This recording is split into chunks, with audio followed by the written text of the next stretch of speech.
نحمده ونصلي على رسوله الكريم أما بعد فإن خير الحديث كتاب الله وخير الهدي هدي محمد صلى الله عليه وسلم وشر الأمور محدثاتها وكل محدثة بدعة وكل بدعة ضلالة وكل ضلالة في النار. بسم الله الرحمن الرحيم. باب الشح. دا باب دے په بیان د بخل کې، د دې نه مخکې باب د سخاوت باره کې او دا باب د بخل یعنی د بخیلتوب په باره کې دی. او د بخل نه مراد هغه صفت دی چې انسان وسوي او دی د مال حق نه ادا کوي. په مال کې چې الله تعالی کوم حقوق هغه مقرر کړي چې هغه کال پس زکات ورکول دي، او که انسان د مروس لري چې د حج د بیت الله شریف ته تللی شي، واپس راتلی شي، خپل اهل و عیال ته خرچه پرېښودی شي، نو په کال کې په عمر کې یو ځل حج کول دي او د خپل اهل و عیال ضروریات پوره کول او د خپلو قریبي رشته دارو ضروریات پوره کول. دا چې کوم انسان کې موجودی خو دی سخی دی، سخاوت والا دی، او چې کس د مال نه دا حقوق واجبه او ضروري حقوق دا هم نه ادا کوي، او خیر ښېګړه خیرات د یتیمانانو مسکینانو حق، زکات او د خپلو قریبي رشته دارو حق نه ادا کوي، نو دغه انسان ته بخیل وی او دې ته صفت د بخل وی. نو په دې باب کې امام بخاری رحمت الله علیه په دې کتاب الادب المفرد کې د درې احادیث مبارکه په دې باب د بخل کې راوړي دي. لومبنی حدیث مبارک د حضرت ابو هریره رضی الله عنه نه روایت دی.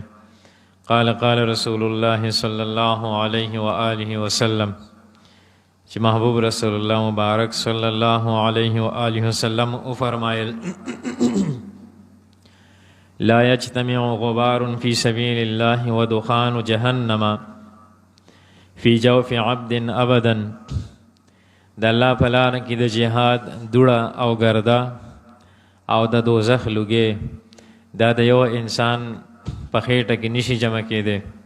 د چا خېټې ته چې د الله د لارې او د جهاد غبار او دوړه لاړه، دغه انسان خېټه به د دوزخ د لوګي نه محفوظ وي، دغه انسان به دوزخ ته نه ځي. د الله د لارې ګرد غبار او د دوزخ لوګي او د دوزخ اور دا دواړه نشي جمع کېدی په یو انسان کې.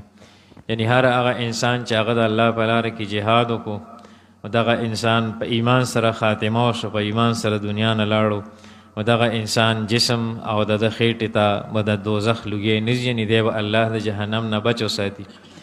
ولا یجتمع الشح والایمان فی قلب عبد ابدا.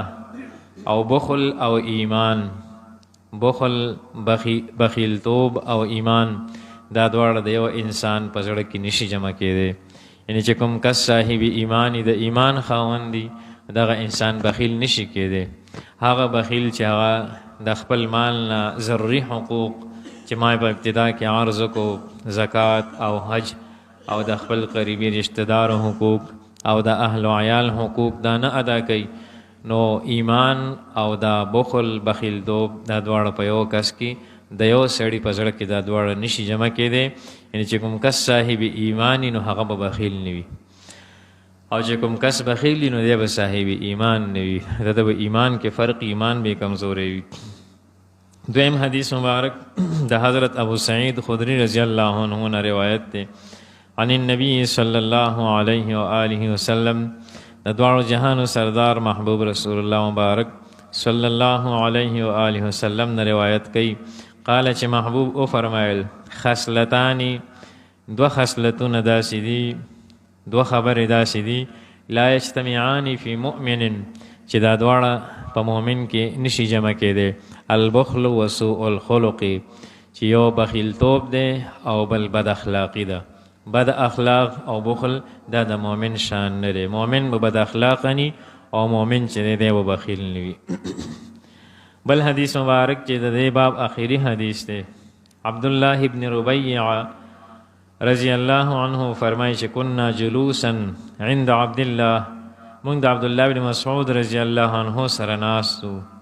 نو فذكروا رجلا، عبد الله بن مسعود رضی الله عنه چې د نبی علیہ السلام جلیل القدر صحابي دی او داغه په مجلس کې د یو سړي ذکر وشو.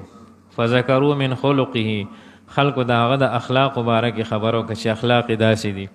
نو فقال عبد الله ابن مسعود رضی الله عنه فرمایل ارأيتم لو قطعتم رأسه اكنتم تستطيعون ان تعيدوه.